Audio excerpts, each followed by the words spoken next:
1943. A naval shipyard on the Delaware River in Philadelphia. A mechanical engineer named Richard James is working at a bench, testing springs meant to hold instruments steady on a rolling ship. One of the springs falls from a shelf. It does not clatter to the floor and lie there. It touches a stack of books, then a lower shelf, then the tabletop, then the floor, and at each step it seems to gather itself up and step down to the next, coil over coil, end over end, until it settled in a heap and swayed. James watched it. Then he picked it up and carried it back to the bench, and for the rest of the afternoon he went back to work on the problem the Navy was paying him to solve. That is where the story of the Slinky is usually said to begin, and unlike most origin stories, this one is close to what happened. But the falling spring is the smallest part of it. Almost anyone standing at that bench could have watched a spring walk down a stack of books and thought nothing of it. What made the Slinky was not the accident. It was everything that came after, and most of it had nothing to do with Richard James at all. To understand why he was standing there in the first place, you have to understand the year. In 1943, the United States was building ships as fast as it could weld steel. The yards along the Delaware ran day and night. A ship at sea is never still. It pitches and it rolls, and the more sensitive the equipment on board, the bigger the problem that motion becomes. Meters, gauges, delicate instruments that had to hold a reading while the deck moved under them. The Navy needed a way to keep those instruments steady, to absorb the ship's motion before it reached the dial. One answer was springs. Springs tuned to a particular tension, coiled to a particular tightness that could take the shock of the sea and smooth it out. That was Richard James's assignment. He was working with tension and torsion springs, testing how different coils behaved under load. The spring that fell off his shelf was a failure in the strict sense. It was too loose, wound from a steel that was too soft and too fine to do the job the Navy wanted. A good instrument spring holds its shape and resists motion. This one did the opposite. It had almost no stiffness of its own. It would move with the smallest push and keep moving, passing the motion along its length instead of stopping it. For steadying a gauge on a warship, it was useless. For walking down a flight of stairs, it was perfect. This is the first thing the story usually leaves out. The Slinky is not a clever invention. It is a rejected one. The property that makes it a toy, that loose, floppy, restless quality, is exactly the property that made it worthless for the war work it came out of. James did not design the Slinky. He designed something else, failed to get it, and noticed that the failure did something interesting. The engineering was in recognizing that the reject was worth keeping. He took a coil home. At home, there were the beginnings of a large family and a wife named Betty. In the version James told for years, he showed her the spring and said he thought he could make a toy out of it, if he could only find the right steel and the right tension. Betty was not sure. A spring is not obviously a toy, but he kept experimenting in the evenings after the shipyard, trying different gauges of wire and different tightness of coil, looking for the one combination that would walk reliably and not just collapse in a tangle. It took him the better part of 2 years to settle on it. 80 feet of flat steel wire wound into a coil a little under 3 inches across. That was the number that worked. That was the Slinky, though it did not have a name yet. The name came from Betty. She went through a dictionary looking for a word. She wanted something that described the way the thing moved, that stealthy, sinuous, sliding motion as it poured itself from one hand to the other. She found the word Slinky. It meant sleek and graceful and quiet, the way a cat moves when it does not want to be seen. She thought it fit. Richard agreed. The reject spring from the shipyard now had a name, and the name is the reason you have heard of it, because a spring called a helical coil sells to engineers, and a spring called a slinky sells to children. But a name is not a business. Now came the hard part, the part that is true of almost every famous product and almost never told. They had a thing. They did not have a way to make it, sell it, or convince anyone to buy it. They borrowed $500. With that money, James went to a machine shop and had a special winding machine built, a machine that could take flat wire and coil it fast to the exact tension he had spent 2 years finding. The machine could make a slinky in a matter of seconds. That was the real invention, and it is worth stopping on, because it is the same lesson hidden in the story of almost every mass-produced object. The idea was the easy part. The spring falling off the shelf was free. What cost money and time and a borrowed $500 was the machine that could make the same spring over and over, identically, cheaply, by the thousand. A toy you can make one of is a curiosity. A toy you can make 10,000 of, all the same, all for pennies, is a product. They made the first 400 by hand finishing what the machine wound. They wrapped them, and then they ran into the wall that stops most new products cold, the same wall the potato chip hit a century earlier, and the wall that has nothing to do with how good the thing is. No store wanted it. Put yourself behind the counter. A man walks in holding a coil of steel wire. He tells you it is a toy. It does not look like a toy.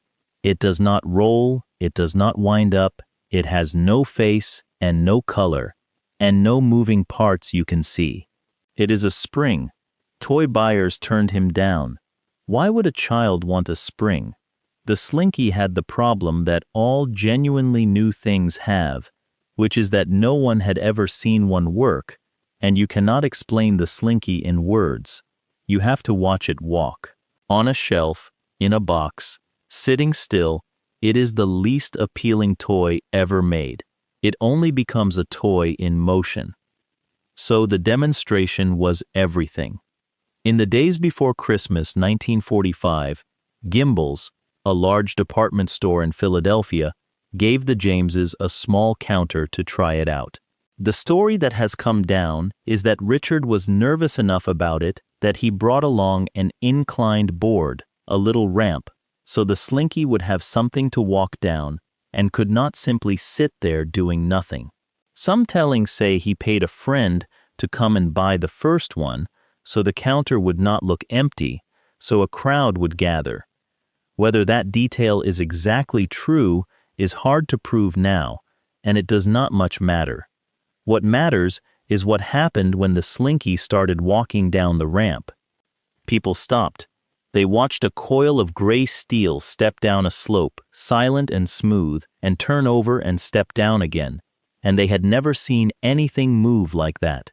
It did not look like a machine, and it did not look like a trick. It looked almost alive, and then they bought it. The entire stock, all 400, sold in about 90 minutes, priced at roughly $1 each. In an hour and a half, a spring that no toy buyer had wanted sold out completely, because for the first time it was being shown instead of described. That is the moment the slinky became real. Not the falling spring in the shipyard, the ramp at Gimbels. They called the company James Industries. Through the late 1940s and into the 1950s, it grew from a borrowed $500 into a genuine business. The slinky was cheap to make, cheap to buy, and it did the one thing a toy most needs to do, which is that it demonstrated itself.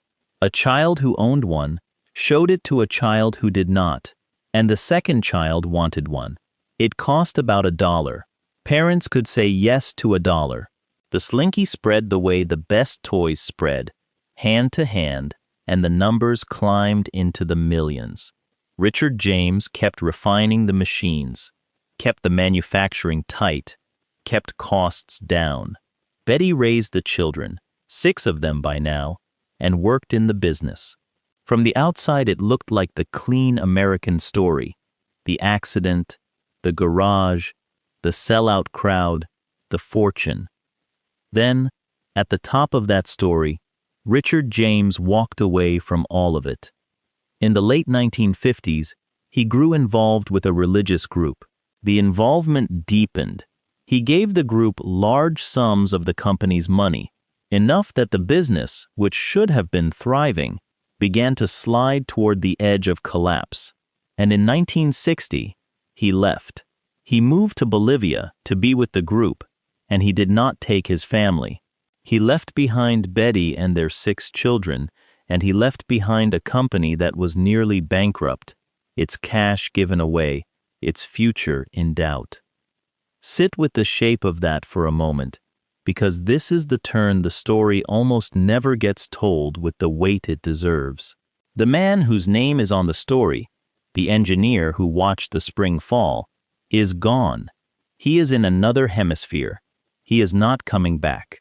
What is left is a woman with 6 children and a failing toy company built on a single product that any competitor could copy, and the choice in front of her is to let it die or to save it.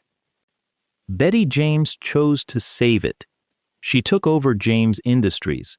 She was not the engineer, and she had not designed the machines or found the tension, but she understood the 2 things the business actually ran on, which were manufacturing and selling.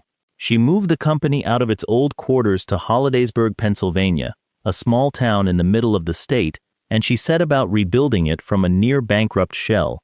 She had almost no money to work with. What she had was the product, which still worked, still sold itself on a ramp, still cost about $1. She had to remind the country it existed. So in 1962 she turned to a jingle.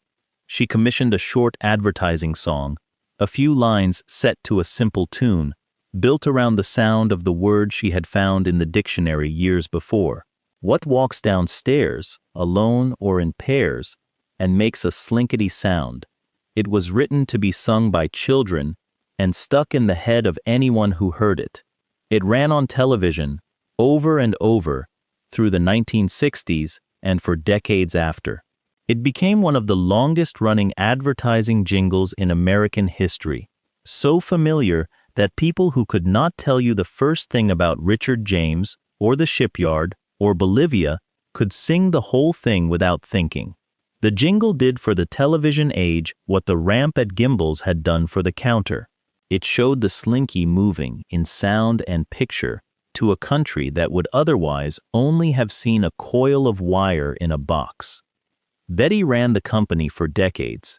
She kept the price low on purpose, long after she could have raised it, because she believed the Slinky should be a toy any family could afford, the dollar toy, the one a parent never had to say no to. She added variations, the plastic Slinky in bright colors, the Slinky dog, the smaller and larger sizes, but the original stayed almost exactly what Richard had settled on in the 1940s. 80 feet of flat steel wire, wound a little under 3 inches across. The design barely changed, because it did not need to. She had inherited a nearly dead company and a walked-out husband, and she turned it into a business that sold Slinkies by the hundreds of millions. Richard James never came back. He stayed in Bolivia with the group he had left everything for, and he died there in 1974. He had watched the spring fall, found the tension, built the machine, and then handed the whole thing, without meaning to and without grace, to the wife he left behind. The engineer got the accident. Betty got the company, and the children, and the decades of work that turned a novelty into an institution. While she was doing that, the Slinky was quietly living a second life no one had planned for it. In Vietnam, American soldiers found a use for it that had nothing to do with children or Christmas counters. A field radio needs an antenna, and an antenna needs to get up high to reach far.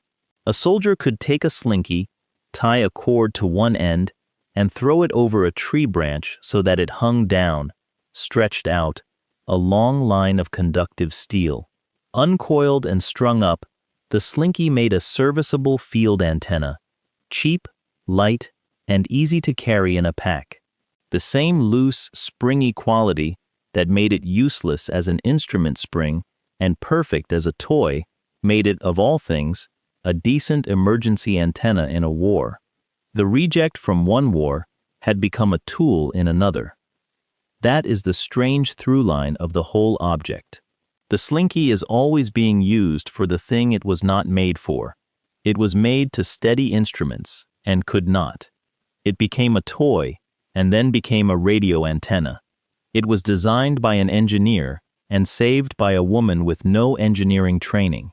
Every turn in its history is a turn away from what someone intended. Betty James kept the company until 1998, when she sold it to a larger toy corporation. By then, the slinky had been made in the hundreds of millions. The great majority of them still coming off machines descended from the one that borrowed $500 had built.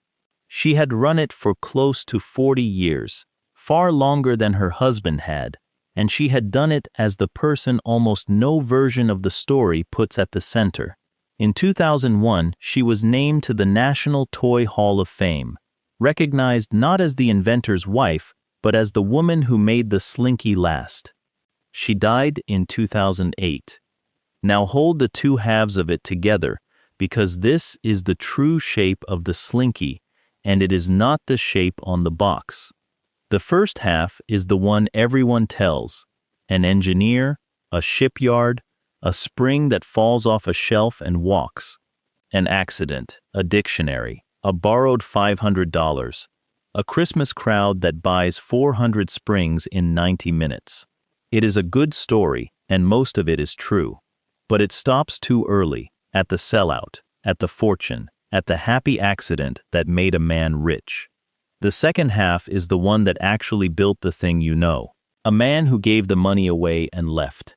A woman who took a bankrupt company and a Jingle and a small Pennsylvania town and rebuilt all of it, and kept the price at $1 because she wanted it to stay a toy for everyone, and ran it for 4 decades while the man who got the credit lived and died in another country. The invention was an afternoon. The slinky, the one that sold hundreds of millions, was Betty's work, spread across half her life. There is a reason the first half is the one on the box. An accident is easy to tell. A spring falls, a man notices, a fortune follows. That fits in a sentence. A story about a woman rescuing a failing company, jingle by jingle and year by year, after the inventor walked out on his family, does not fit on a box and does not sell a toy. So the box keeps the spring and the shelf and quietly leaves out the 40 years that came after. The object itself never changed to match the story. Pick up a metal slinky today, and it is very nearly the same coil Richard James settled on in the 1940s. 80 feet of flat steel wire, a little under 3 inches across. No motor, no battery, no update in 3/4 of a century. It still cannot be explained. It still has to be shown. Set it on a slope, and it will step down, coil over coil, exactly the way the reject spring stepped down a stack of books on a bench in a Philadelphia shipyard, while the engineer, who would get the credit, went back to the war work he was actually being paid to do. The spring that failed the Navy has outsold almost every toy ever made.